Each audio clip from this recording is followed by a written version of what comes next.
नमस्कार दोस्तों, राधे राधे, जय जय श्री कृष्णा।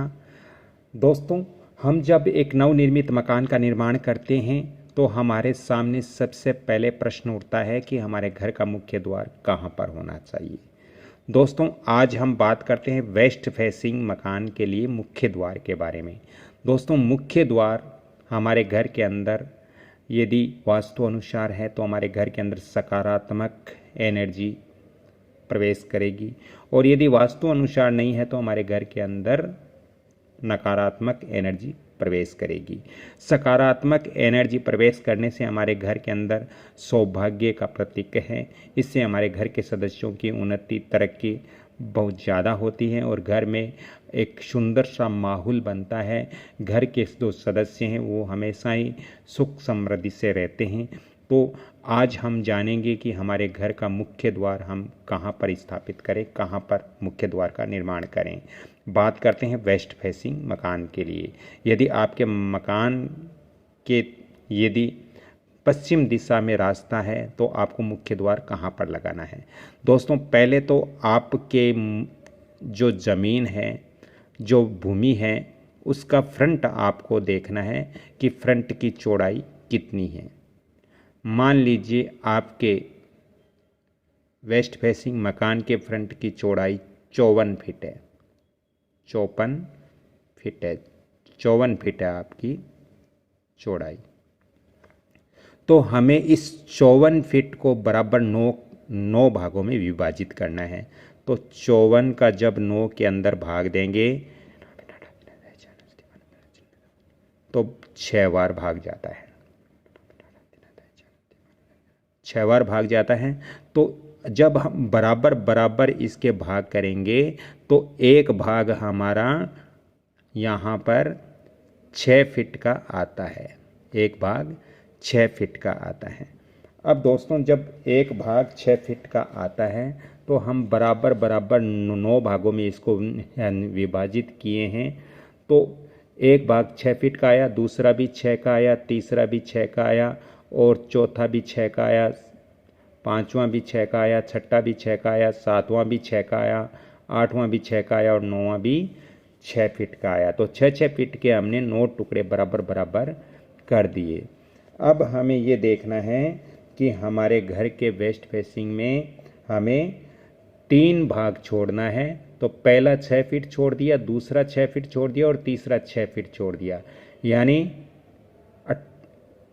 18 फीट हम यहाँ से, यानी हमारा जो साउथ वेस्ट का जो कॉर्नर है, इस कॉर्नर से हम 18 फीट छोड़ करके हमें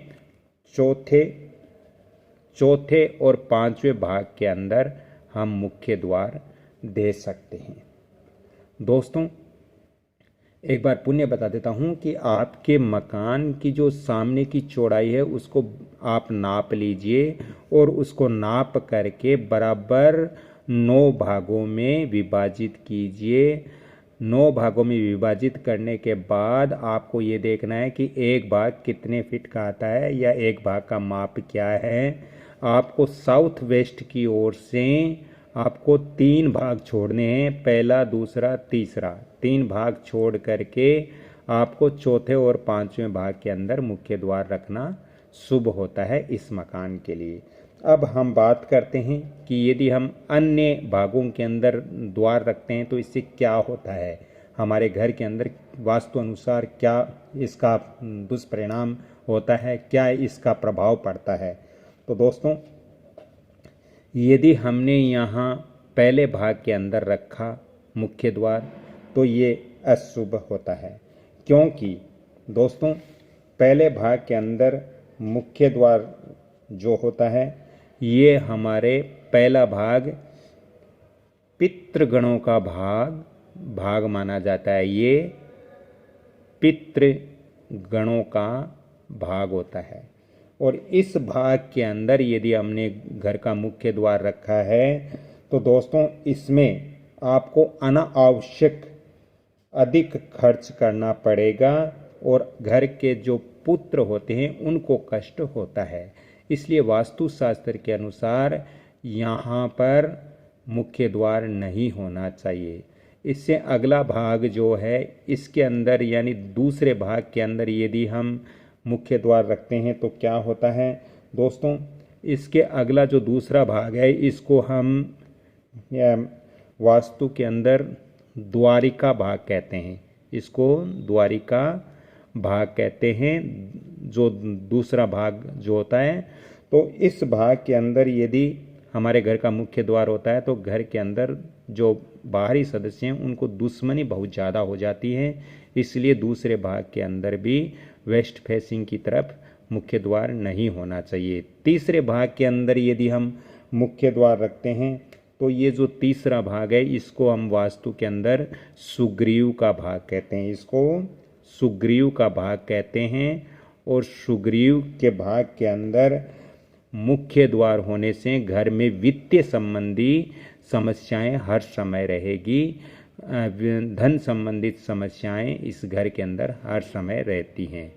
अब जैसे मैंने पहले बताया कि हम तीन भाग छोड़ करके चौथे पांचवें के अंदर बना सकते हैं, तो यदि हम चौथे भाग के अंदर मुख्य द्वार बनाते हैं तो इसको दोस्तों वास्तु के अंदर कुसुमंद भाग कहते हैं। ये जो चौथा भाग है इसको वास्तु के अंदर कुसुमंदत भाग कहते हैं, और ये भाग वास्तु के अनुसार बहुत ही अच्छा होता है।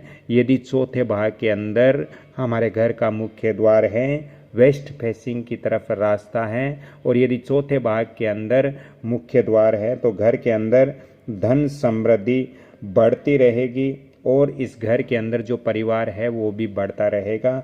ये द्वार बहुत ही अच्छा होता है।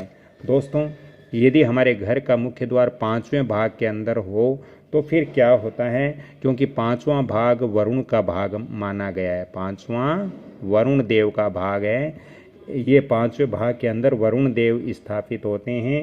तो इस पांचवें भाग के अंदर यदि मुख्य द्वार बनाते हैं तो घर के अंदर धन लाभ और परिवार की उन्नति हर समय होती रहती है।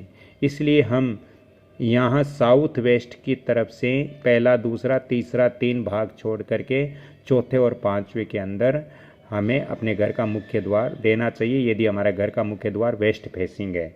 यदि हम छठे भाग के अंदर मुख्य द्वार बनाते हैं तो इससे क्या होता है, छठे भाग के अंदर यदि मुख्य द्वार देते हैं तो दोस्तों ये छठा भाग असुर भाग कहलाता है। ये छठा भाग असुर भाग कहलाता है, यानी ये राक्षसी भाग होता है, असुर भाव। और इस भाव के अंदर, छठे भाव के अंदर मुख्य द्वार होने से दोस्तों सरकारी कार्य संबंधित हमें परेशानी हो सकती है। सरकार की ओर से हम तंग हो सकते हैं, जैसे कोर्ट कचहरी इत्यादि ऐसी समस्याएं उत्पन्न हो सकती हैं यदि हमारे घर के छठे भाग के अंदर मुख्य द्वार होगा, यदि आपका घर वेस्ट फेसिंग है तो। यदि हम सातवें भाग के अंदर घर का मुख्य द्वार रखते हैं तो दोस्तों सातवें भाग को हम सोस देवता का यहाँ स्थापित होता है।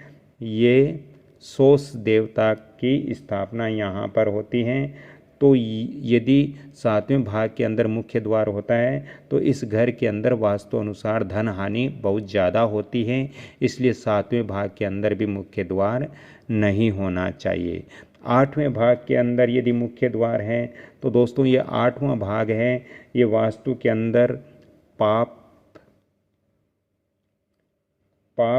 यक्षमा भाग कहलाता है, पाप यक्षमा भाग कहलाता है आठवां भाग।